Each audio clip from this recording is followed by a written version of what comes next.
বন্ধুরা, সবাইকে অনেক অনেক ভালোবাসা। আজকে আমি চলে এসেছি আমার কিচেনে।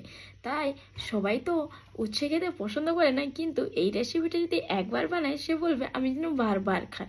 কারণ উচ্ছে তিতোর জন্য কেউ খেতে পছন্দ করে না। তাই এই রেসিপিটা একবার বানাও আর খাও, আর বলুন কেমন।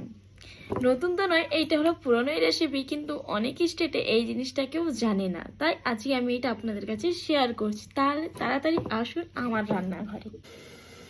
দুটো উচ্ছকে সিদ্ধ করেছি নুন দিয়ে। আর বাটিতে যে মশলাটা দেখছো এটা কোনো আলাদা না, এইটা সবার বাড়িতেই থাকে। আদা রসুন টমেটো পেঁয়াজ নুন হলুদ লঙ্কা দিয়ে শুধু মশলাটা মাখানো।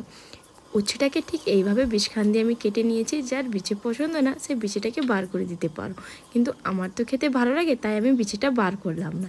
ঠিক মশলাগুলোকে ঠিক এইভাবে করলার বীজখানে আমি ভরে দিয়েছি। আমার উচ্ছেগুলো একটু বড় সাইজে ছিল, যার কারণে আমি এটা বীজখান দিয়ে কেটে নিয়েছি।